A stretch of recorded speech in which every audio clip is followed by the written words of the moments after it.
Biology quiz number 6 anatomy of flowering plant. आज का जो हमारा क्विज है वो है एनाटॉमी ऑफ फ्लावरिंग प्लांट के ऊपर। अगर आपने हमारा पिछले 5 क्विज नहीं देखे हैं तो जाकर के आप हमारे चैनल पर देख सकते हैं। तो चलिए इस क्विज को स्टार्ट करते हैं। इस क्विज को अगर आपने लाइक नहीं किया है तो लाइक कर दीजिए, शेयर कर दीजिए ताकि मैक्सिमम लोग जुड़ सकें, और लाइव कमेंट में इसका आंसर दीजिएगा। इस अगर आपको लगता है कि टाइम कम है तो आप क्विज को पॉज कर भी आंसर दे सकते हैं।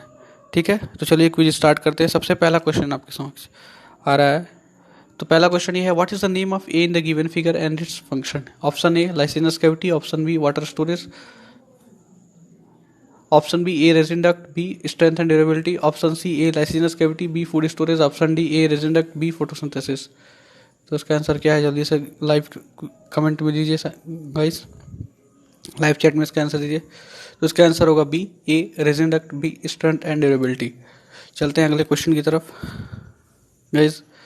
तो एक्सोडर्मिस is present in maize root because A epiblema is made of only single layer, B epiblema is made only parenchymatous tissue, C epiblema is easily destructible due to fibrous root system, option D epiblema is non क्यूटिकुलराइज्ड।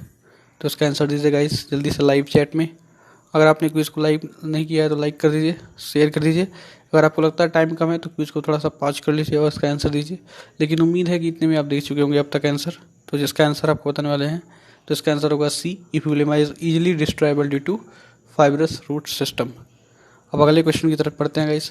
Lateral root originate in A cortex, B endodermal cell, C pericycle, D cork cambium. बहुत easy question है, इसके लिए time आपको कम मिलेगा guys. जो बड़ा lengthy question है उसके लिए टाइम ज़्यादा, जो छोटे क्वेश्चन है उसके लिए टाइम कम।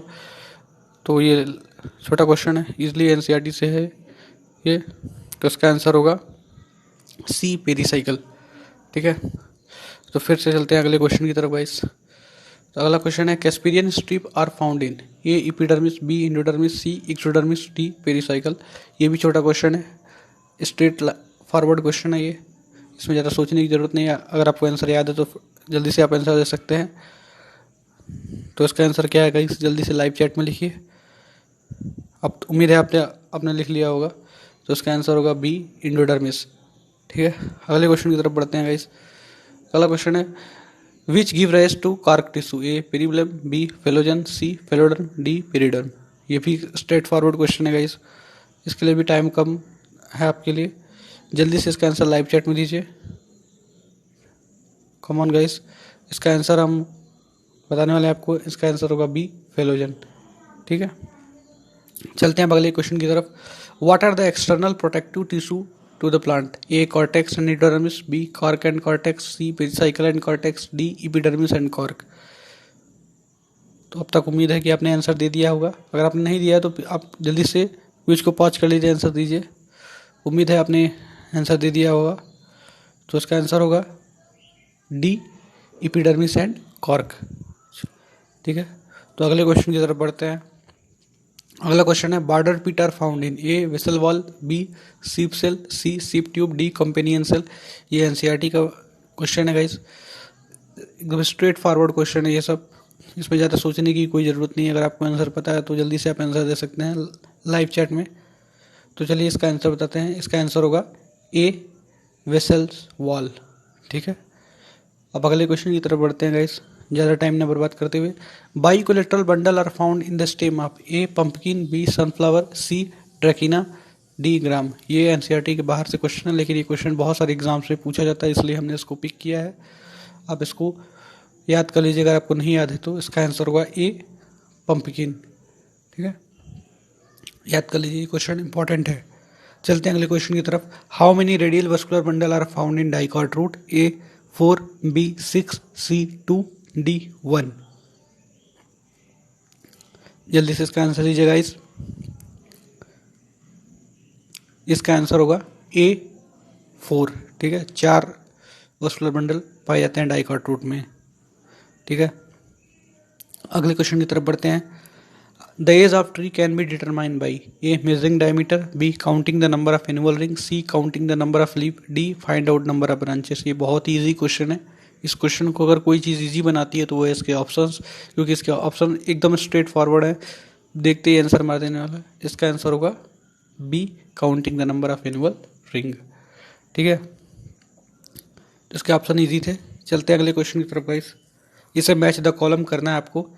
Column 1, column 2। कॉलम 1 में फर्स्ट ऑप्शन है hypodermis, P gaseous exchange and conduction. Column 2 में कॉर्टेक्स, प्रोटेक्शन एंड रेगुलेशन और ट्रांसपोर्टेशन। 3 इंडोडर्मिस, लेटरल रूट और लेटरल ब्रांच एराइजेस। 4 में pericycle, S regulation of exchange between cortex and stele. T flexibility and mechanical support. तो इसका 4 option दिए गए guys. इसके लिए टाइम थोड़ा आपको ज़्यादा मिला है, जल्दी से इसका आंसर दीजिए। अगर आपको लगता है टाइम कम है तो क्विज को पॉज कर लीजिए, उसका आंसर दीजिए। इसका आंसर होगा सी, फर्स्ट का टी, सेकंड का पी, 3 का यस और 4 का आर होगा। चलते हैं अब अगले क्वेश्चन की तरफ। अगला क्वेश्चन बेहद इंपॉर्टेंट है, ठीक है। ये देखिए एकदम एनसीईआरटी के पॉइंट को हमने मैच द कॉलम बना लिया है ताकि आप ज़्यादा से ज़्यादा प्रैक्टिस कर सको, ठीक है। कॉलम 1, कॉलम 2 है, आप देख सकते हैं यहाँ पे आइसोबाइलेटरल रूट, टेट्राआर्च रूट, डॉर्सिवेंट्रल लीफ, पॉलीआर्च रूट, ये सारे एनसीईआरटी में पॉइंट है। हमने इसको मैच द कॉलम बनाया है। इसका आंसर दीजिएगा जल्दी से गाइस। अगर आपको लगता है टाइम कम है तो क्विज को पॉज कर लीजिए और फिर आंसर दीजिए, ठीक है, अच्छे से। क्या होगा इसका आंसर, जल्दी से, कम ऑन। इसका आंसर होगा बी, फर्स्ट का आर, सेकंड का क्यू, 3 का टी, 4 का पी। अब अगले क्वेश्चन की तरफ बढ़ते हैं guys. What is the alternate name of A in the given figure? A horn cell, B bulliform cell, C scleroid, D polyset cell. ये बहुत ही इजी क्वेश्चन है गाइस, इसका आंसर जल्दी से दीजिए। जिसको पता होगा वो अब तक आंसर दे चुका होगा। तो इसका आंसर क्या होगा? इसका आंसर होगा ए का बी, बुलिफॉर्म सेल, ठीक है। ये बहुत इजी क्वेश्चन है, इसके लिए टाइम हमने ज़्यादा दे दिया है, टाइम थोड़ा कम देना चाहिए था। चलते हैं अगले क्वेश्चन की तरफ। अगला क्वेश्चन है मैच द कॉलम आपको करना है। ये बहुत ही कॉम्प्लेक्स मैच द कॉलम है, लेकिन आपके पूरे कॉन्सेप्ट क्लियर कर देगा ये। जो आपने पढ़ा होगा आपको याद हो जाएगा यहीं से, और मतलब पूरा समरी है, समझ लीजिए सारी चीज़ों का। तो आप इसको क्विज पॉज करके इसका आंसर दीजिएगा इस आप, क्योंकि हमें लगता है इसमें टाइम कम पड़ेगा आपको, लेकिन 50 सेकंड हमने दिया है, सबसे ज़्यादा टाइम इसी को दिया है। तो जल्दी से जल्दी इसका आंसर देने की कोशिश कीजिए, बहुत ही इंपॉर्टेंट क्विज है ये। इसका आंसर वैसे डी होगा, ठीक है। फर्स्ट का पी का जेड, सेकंड का यस डब्ल्यू, थर्ड का क्यू वाई, 4 का आर एक्स, ठीक है। इसका आंसर डी है, याद कर लीजिए। अगर आप नहीं, इस क्विज को आप कहीं लिख लीजिए इस क्वेश्चन को, ठीक है, इंपॉर्टेंट है। मैच द कॉलम ऐसे टाइप के पूछे जाते हैं बहुत सारे एग्जाम्स में, ठीक है। तो इस वीडियो को पूरा देखने के लिए शुक्रिया। इस क्विज को लाइक नहीं किया तो लाइक कर लीजिए और शेयर कीजिए। Thank you, good night. मिलते हैं अगले क्विज में जिसका नाम होगा टिशू, ठीक है। धन्यवाद, गुड नाइट, बाय।